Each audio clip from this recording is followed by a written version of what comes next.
Hello and welcome back to my channel education hub. আজকে যে টপিকটা নিয়ে ডিসকাস করব সেটা হলো উইলিয়াম ব্লেকের holy Thursday, but not the one from songs of innocence.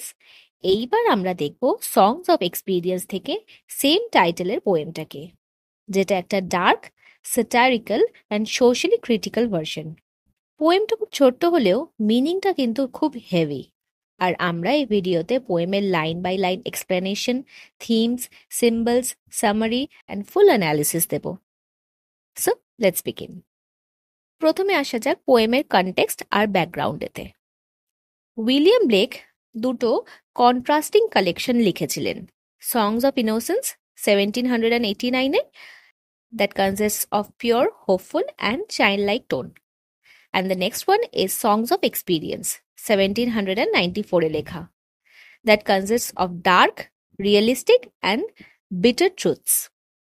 Holi Thursday পোয়েমের ইনোসেন্স ভার্সনে যেখানে ব্লেক দেখিয়েছিলেন colourful procession of poor children, এক্সপিরিয়েন্সের ভার্সনে তিনি কোয়েশ্চেন করেছেন regarding society's hypocrisy, poverty and cruelty. ব্লেকের চোখে এই রিলিজিয়াস সেলিব্রেশন হলো একটা ফলস ডিসপ্লে, একটা মোরাল মাস্ক, যেহেতু সোসাইটি আসলেতে শিশুদেরকে নেগলেক্ট করে আর অপ্রেস করে রাখে। Now coming to the full stanza by stanza explanation. The first stanza, লাইন্সগুলো আমি ভিডিওতে দিয়ে দিচ্ছি, কাইন্ডলি দেখে নাও। Is this a holy thing to see? Blake প্রশ্ন করছেন, এটা কি কোনো পবিত্র দৃশ্য? একটা রিচ আর একটা fruitful land, that is England, এখানেতে শিশুরা থাকছে খুব মাইজারিতে, কোল্ড ফুডেতে তারা পালিত হচ্ছে, আর তাদের উপরে রুল করছে কারা? না, রুলিং ক্লাস ছড়িয়েছে ইউজুরি, মানে এক্সপ্লয়টেশন, ইন্টারেস্ট অ্যান্ড সেলফিশনেস। একদম ফার্স্ট লাইন থেকেই পোয়েমটা একটা বিটার টোন নিয়েছে, তোমরা যদি নোটিস করো। Now coming to the second stanza. Second স্টানজাতে কবি লিখছেন যে তাদের যে গান আমরা ইনোসেন্স পোয়েমে জয়ফুলি শুনেছিলাম, এখানে ব্লেক তার মিনিংকে চ্যালেঞ্জ করছেন। এটা কি গান নাকি একটা ট্রেমব্লিং ক্রাই?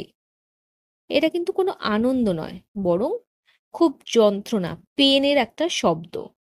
পোয়েট এখানে জানতে চাইছেন, যদি এত বাচ্চা পুয়ার হয় তাহলে এই ল্যান্ডটাকে কিভাবে হোলি বলা যায়? He bluntly states it is a land of poverty.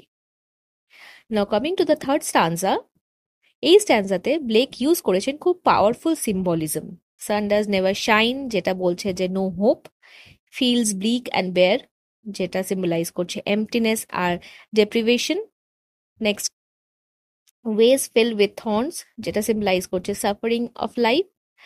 R last দেখো, লাস্ট লাইনে আছে ইটার্নাল উইন্টার, যেটা পার্মানেন্টলি কোল্ড, জয়লেস, লাভলেস একটা কন্ডিশনকে সিম্বলাইজ করছে।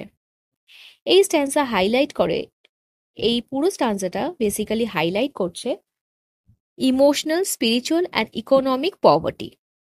নাও coming to the fourth stanza, last stanza এটা, সেখানে পোয়েট বলছেন যেখানে রিয়েল সানশাইন আর বৃষ্টি থাকে, that is care, growth and kindness, যেটা সিম্বলাইজ করছে, সেখানে কোনোদিন কোনো চাইল্ড ক্ষুধার্ত থাকবে না, পভার্টি কখনো মাইন্ডকে এফেক্ট করবে না।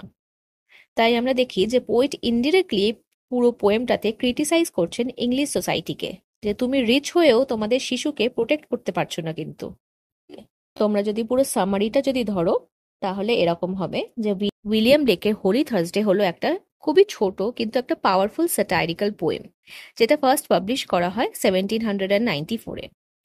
এই পোয়েমে পোয়েট খুব স্ট্রংলি ক্রিটিসাইজ করছেন ব্রিটিশ সোসাইটিকে, স্পেশালি তাদের false sense of morality, religious hypocrisy আর নেগলেক্ট করছে যে পুয়ার চিলড্রেন সেটাকে। পোয়েমটা আউটওয়ার্ডলি একটা রিলিজিয়াস সেলিব্রেশনকে নিয়ে, বাট ব্লেক তার ডার্ক সাইডটাকে তুলে ধরছেন। পোয়েট জিজ্ঞাসা করেন, ইজ দিস রিয়েলি হোলি? যেখানে ইংল্যান্ডের মতো রিচ কান্ট্রিতেও শিশুরা মাইজারি, পভার্টি আর হাঙ্গারের জীবন কাটায়। পোয়েমের যে মেইন মেসেজটা হলো সেটা হলো যে ব্লেক দেখাতে চেয়েছেন হোলি থার্সডেতে ভালো ড্রেসে, অ্যারেঞ্জড প্রসেশনে শিশুরা চার্চে যায়, আর সেই সোসাইটি তাদের কোল্ডলি খাবার দাবার খাওয়ায়, তাদের উপরে আছে ইউজরাস হ্যান্ড, যেটা গ্রিডি অথরিটিকে সিম্বলাইজ করছে। তাদের গান কিন্তু কোনো উল্লাসের গান নয়, বরং একটা ট্রেমলিং একটা ক্রাই। পোয়েট লেখেন, it is a land of poverty, কারণ উনি বলতে চেয়েছেন যে even though England is rich in material, এটা actually morally ব্যাংক্রাপ্ট।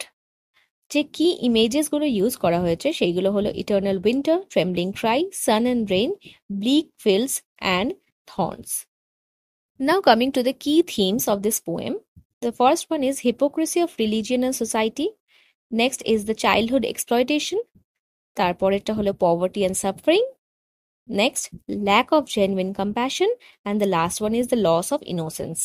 Now coming to the symbolism and imagery of the poem, Blake use করেছেন কিছু rich symbolism to criticize eternal winter, sun and rain, usurous hand and trembling cry. যে moral বা মেসেজটা যেটা পাই আমরা এই পোয়েমটা থেকে সেটা হলো ব্লেক এই পোয়েমে ক্লিয়ারলি বলছেন charity and religion without true compassion is just hypocrisy. একটা কান্ট্রি যেখানে শিশুকে ভালো রাখতে পারে না সেই কান্ট্রিকে spiritual or moral like strong বলা যায় না। এই পোয়েমটা আমাদের চিন্তা করতে বলে যে do our religious acts really help those who needs us? Now coming to the key exam points, the tone তোমরা লিখতে পারো is bitter, sarcastic and accusatory. ফর্মে আছে হলো 4টে স্ট্যান্জা আছে পোয়েমটাতে, simple rhythm but with heavy meaning. তারপরের পয়েন্টটা যেটা তোমরা হাইলাইট করতে পারো যখন তোমরা আনসার লিখছো সেটা হলো কন্ট্রাস্ট উইথ ইনোসেন্স ভার্সন। তারপরে লিখতে পারো romantic elements, criticism of industrial society, love for children. And the last point যেটা হাইলাইট করতে পারো সেটা হলো পাওয়ারফুল লাস্ট লাইন্স, যে it is eternal winter there, যেটা একটা ইভোক করছে কোল্ড সোসাইটিকে। সো ভিউয়ার্স, হোলি থার্সডের এক্সপিরিয়েন্স ভার্সনটা ক্লিয়ারলি এক্সপোজ করছে সোসাইটির যে ফেক স্পিরিচুয়ালিটি আর ব্লাইন্ড সেলিব্রেশন আছে সেটাকে।